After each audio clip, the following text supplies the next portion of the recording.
Stories with unexpected twists and turns seem to be all the rage these days. But what about a story where even the writers don't know what's coming?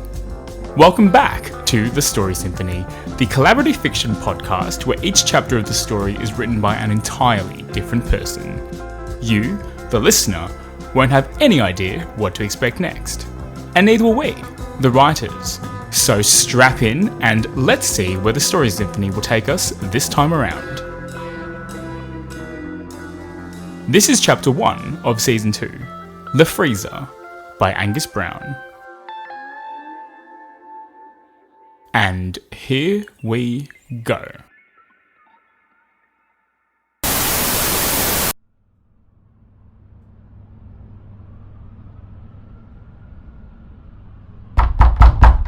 Larry! Fuck.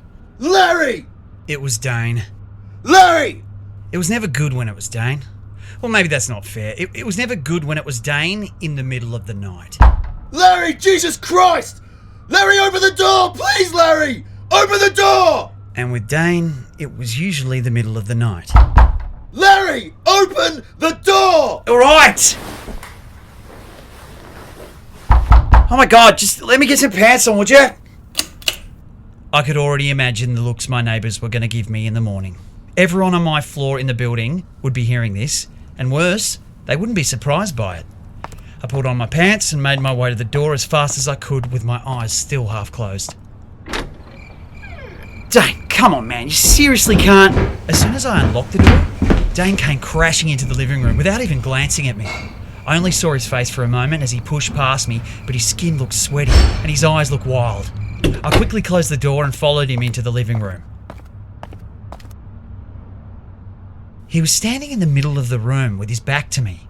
For all the banging and yelling from moments before, he was now totally silent and almost perfectly still. Bro, are you okay? He didn't move, didn't speak.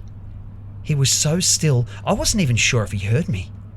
I looked him over for a little and I saw he looked dishevelled and dirty even.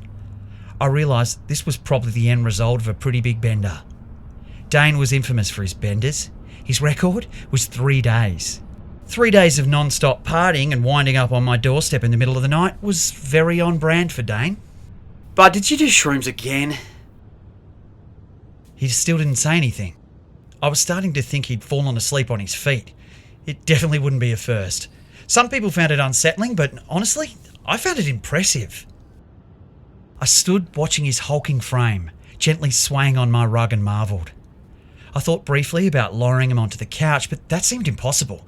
Dane was a giant. He stood almost 7 foot tall and weighed somewhere between 120 kilos, most of it muscle. When you added his long mane of hair and his thick collarbone-length beard, Dane looked terrifying. The joke of it was, he was the nicest person I'd ever met. Everybody loved Dane. It was impossible not to. He was always in a good mood. Maybe being as big as he was gave him the freedom to always be in a good mood. You don't have to be nervous about anything when you look like you could bench press a house. But love him or not, I didn't have time for whatever this was tonight. So I decided to leave him sleep standing where he was and go back to bed. Listen man, I don't know what kind of night you've had, but I have to get up for work in a few hours, so I don't know, you can just crash on my couch and watch some TV if you want, but I'm going back to bed and you can tell me about whatever this is when it's daylight, alright? I started moving past him to my bedroom when something caught my eye. Dane's shirt. I thought it'd look dirty, but up close I could see it wasn't dirt. It was blood. My mind started reframing what it had just seen and suddenly I felt cold all over. Dane had looked dirty all over, which meant he was bloody all over. I turned around and looked at his shirt to confirm what I saw and I was right. Now that I knew what I was looking at, thinking it had been dirt seemed so stupid. It was like one of those magic eye tricks. Once you knew what it was, thinking it was ever anything else was impossible. Whenever I'd read the description covered in blood in newspapers or novels, I'd always conjured up images, something like that final scene in Carrie. But here, now, in front of me, it just looked like Dane had rubbed some dark brown paint onto himself. My gaze shifted from his shirt to his face and I saw he wasn't asleep at all. His eyes were wide open, and they were staring straight at me. Dane, buddy, are you okay? It was clear now that he was actually hearing me. He was looking directly at me, into me, but he still wasn't responding. Dane, pal, you've got some red on you. Did something happen? Shock. This is what people meant when they talked about someone being in shock. The blank stare, not speaking, not moving. Dane, are you hearing me, mate? Are you hurt? Is someone hurt? I started conjuring up narratives in my mind. It was late. Dane had almost definitely been drinking. Maybe he'd been crossing the road and someone had hit him in his daze and he had wandered over to my place. If that was the case, I felt sorry for the car. But something in the back of my mind was still gnawing away at me, making me feel sick to my stomach without really knowing why. But it slowly dawned on me what it was. Dane didn't have any scratches or cuts anywhere I could see. There wasn't a puddle of blood pooling around his feet. He had no wounds that I could see at all. This wasn't Dane's blood. Dane, talk to me, mate. What happened? Is anybody hurt? I wondered if I should slap him. That's what people did to snap someone out of it, wasn't it? Or throw water on his face. Water. That seemed like a better idea. I'd get him some water, drink it, pour it over his head, throw it in his face. Water seemed like a good idea. I headed for the kitchen. I'm just going to get you some water, bud, okay? You should sit down. I'll get you some water, and you can tell me all about what's going on, okay? I can help, I promise. I immediately regretted saying that last part. I could barely form a sentence. I couldn't help with this. What if Dane had hurt someone? What if he'd hit someone with his car or got in a bar fight or... It looked like you. My hand froze on the tap. His voice sounded wrong. Far away and empty. It was like the words were being said somewhere else and Dane's mouth was just the speaker box. I turned back around to see Dane had moved. He had turned around and was facing me. His huge frame blocking the kitchen door, staring, unblinking. Bud, you look like you should be sitting down. You don't look great. Look like you. Why did it look like you? His voice seemed strained now. I couldn't tell if it was fear or rage or some new emotion I'd never even thought of. What are you talking about, bud? What looked like me? Grace. Grace looked like me.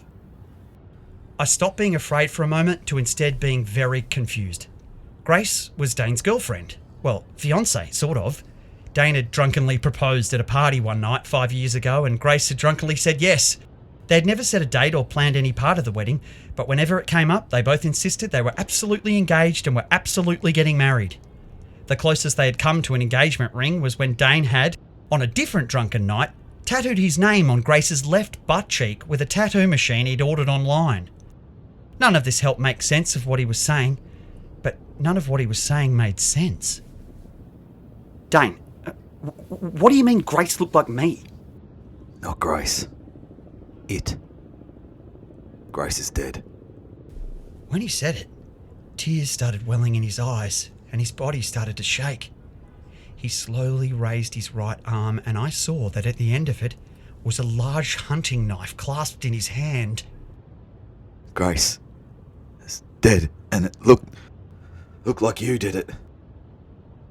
Blood ran cold is an expression that never made much sense to me.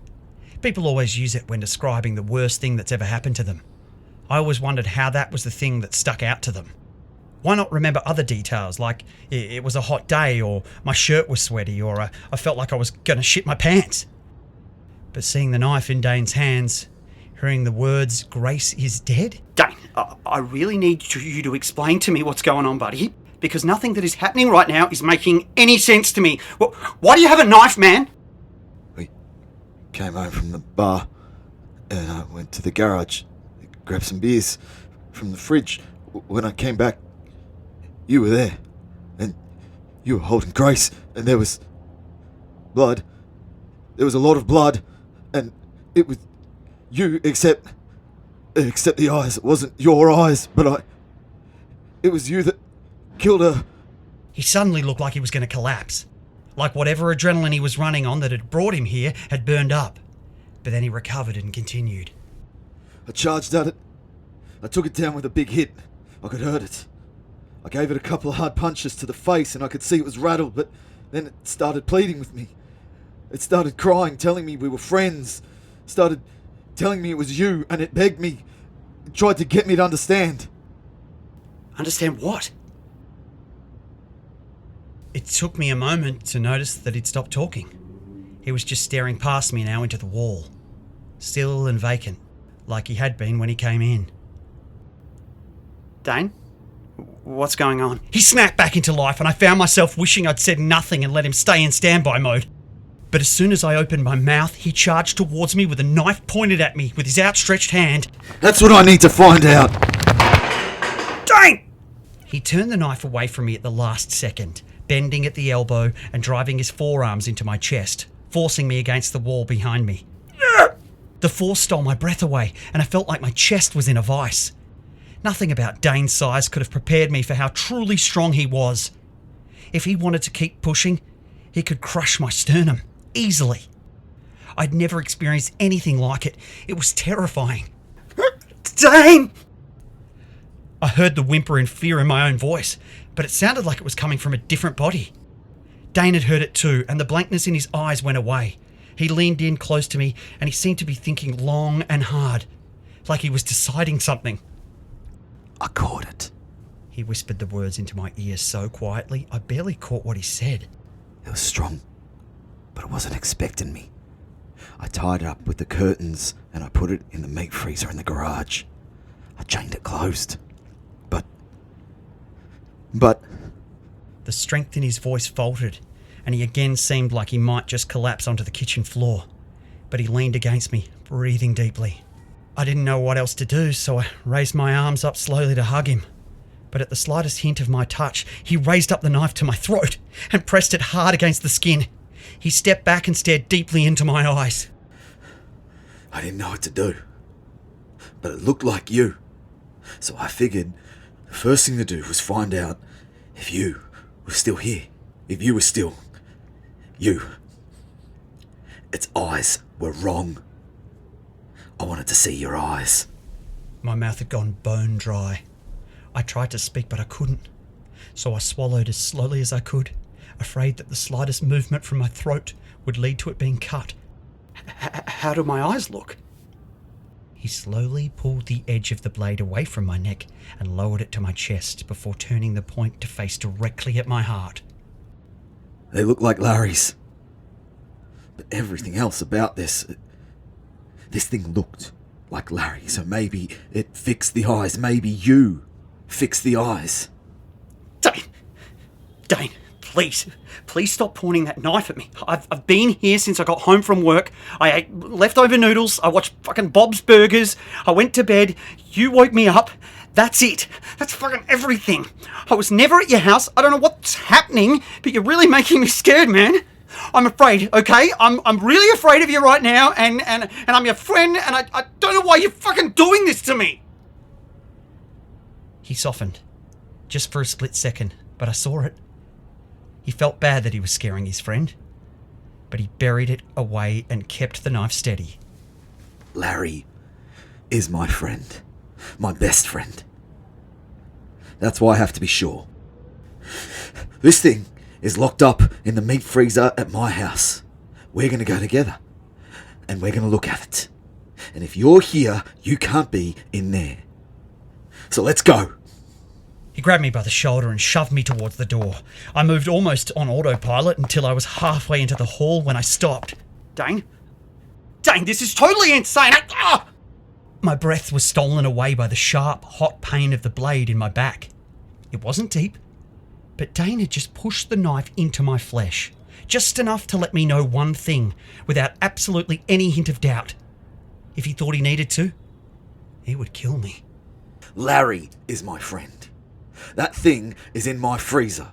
Right now, you could be either. Until I'm looking at you both, side by side, and I can decide I'm treating you like it. If you're my friend Larry, then you'll know that when we get to my house, it'll be something else in the freezer, and you'll be okay. So, you have nothing to worry about, and no reason not to come downstairs. The only reason you would argue or try to convince me to do something else is if you don't want me to be sure. So Larry, if you're Larry, shut the fuck up and walk.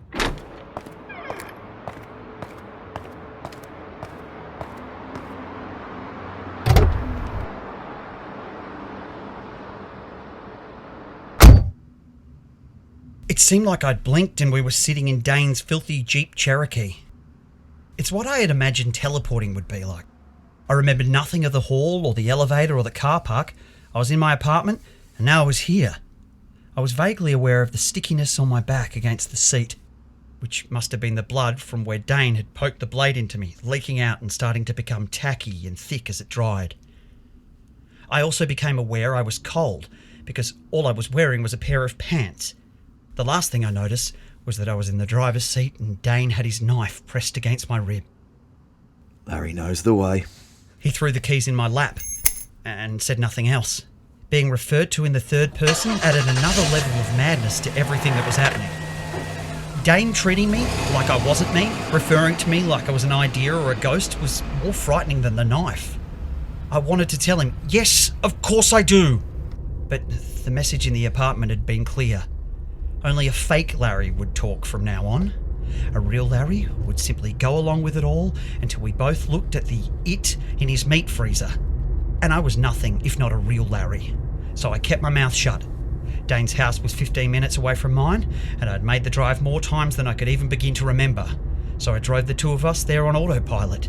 And in silence, Dane alternated between staring blankly out through the windshield and piercingly staring into my eyes. It was like he kept going in and out of a trance. As we got closer to his house, reality started crashing in on me. When we got there, something was going to happen. This wasn't going to just end and go away. We wouldn't just turn around and go back to my place so I could go to bed and then get up for work. We were driving towards something terrible.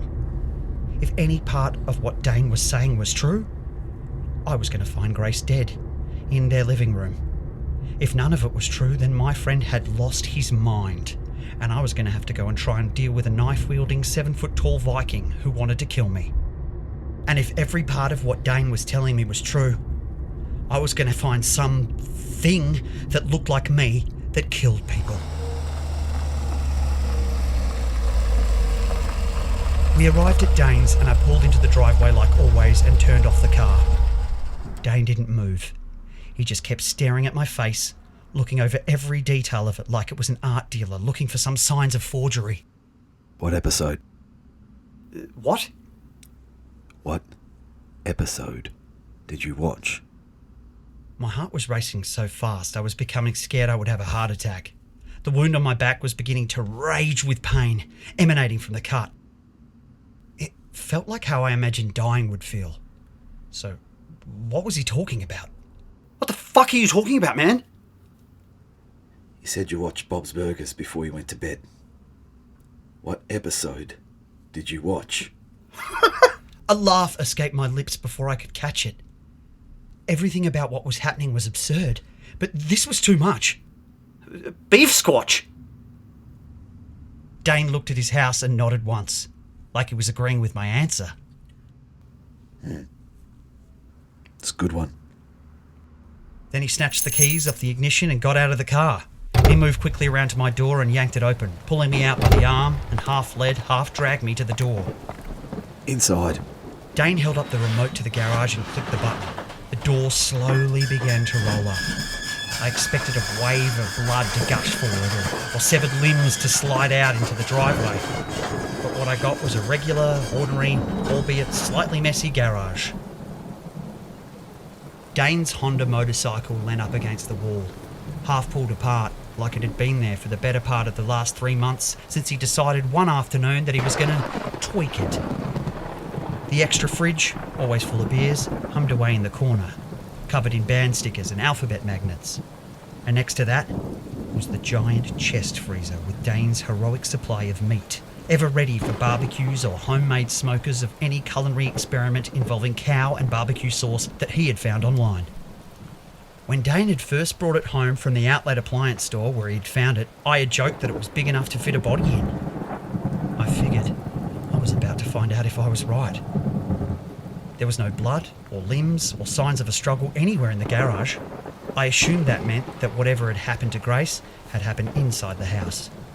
The idea made me feel momentarily better.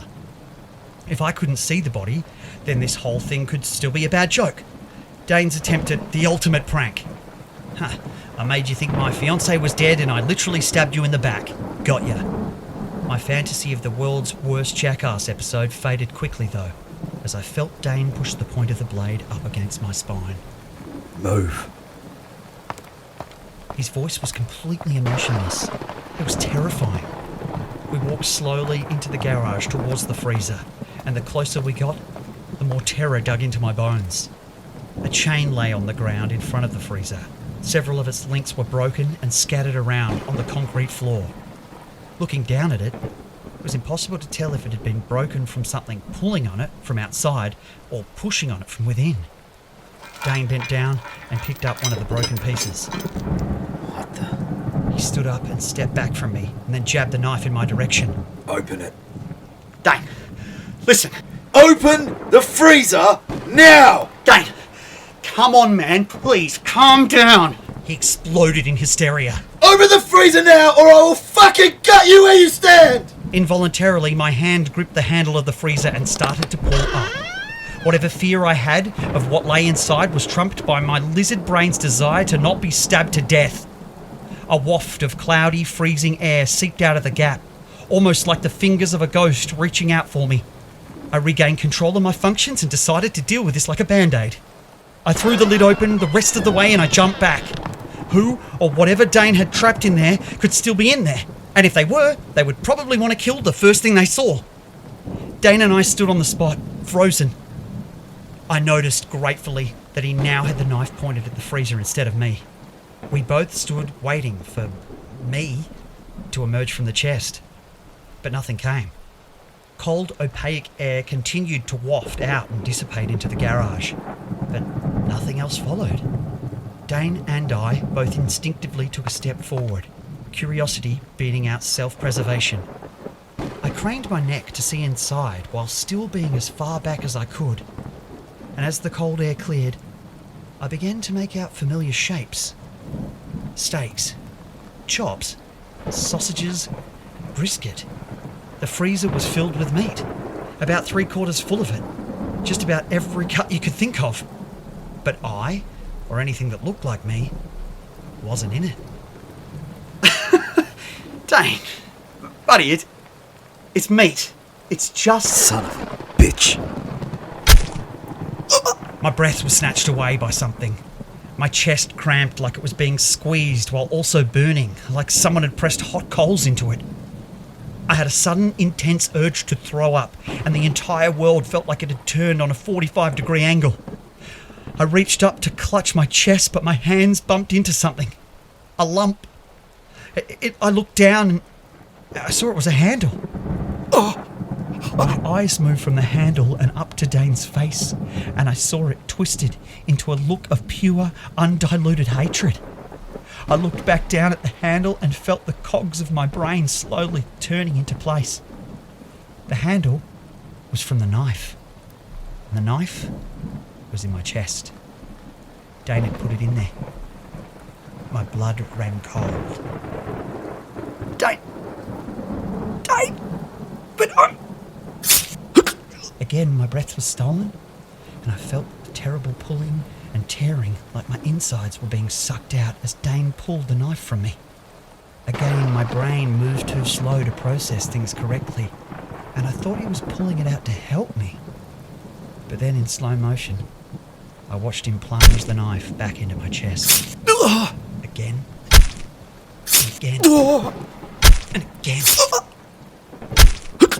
The ground came up to meet me, and I felt a light sting the back of my skull as it kissed the pavement. Dane was on top of me, but his enormous weight felt like nothing, almost like being covered with a thin blanket. The fire and the tearing and the pain all faded, and all I could hear was a gentle, slowing thud in my ears that I suppose was my heart slowly ceasing to beat. I reached up and felt the blood leaking out of my body and slowly soaking into my shirt. But it wasn't cold. It was hot.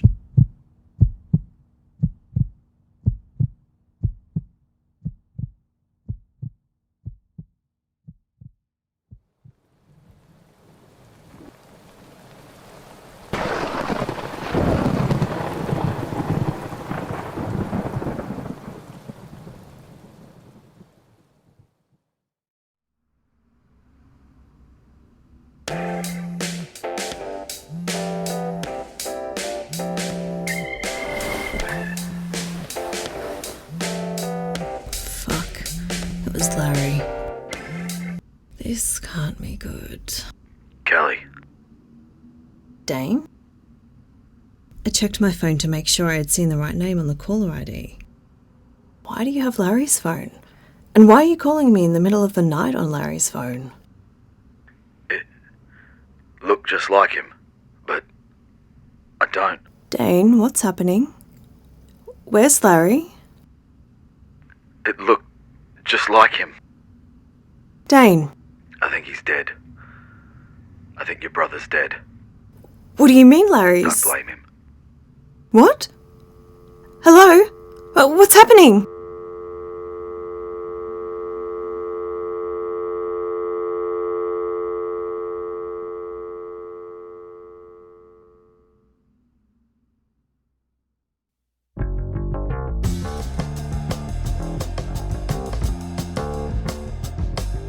Today's chapter of the Story Symphony was written by Angus Brown, a comedian, actor and writer who is best known for writing the feature film The Dream Children and for appearing as Butt Crack Guy in a Bond's underwear campaign.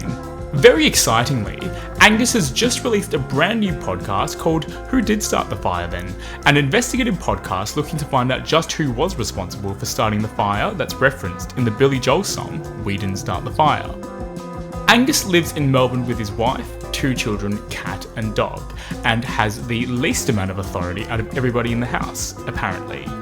He's on Instagram and Twitter at GusGusBrown, on Facebook at Angus Brown Comedy, and you can follow the Who Did Start the Fire Then podcast on Instagram and Twitter at WhoDidPod. So who knows what's going to happen next? Well, we certainly don't. But I'm just as excited as you are to see where the next writer will take us. Follow us on Facebook, Instagram and Twitter at The Story Symphony to stay up to date with all the latest news and goss, and to let us know what you think about the story so far. Larry was voiced by comedian, actor and director Jimmy James Eaton, who you can find on Instagram, Twitter and Facebook at Jimmy James Eaton. Dane was voiced by actor, comedian and podcaster Angus Brown, who you can find on Twitter and Instagram at GusGusBrownComedy or on Facebook at Angus Brown Comedy. Kahli was voiced by actor Kahli Williams. You can stay up to date with all of the great work that she does by following her on Instagram at Kahli, that's Kahli, Williams, or visiting her website, kahliwilliams.com. And finally, thanks to Leanne Miyako, the talented individual who created the artwork for this podcast. Until next time.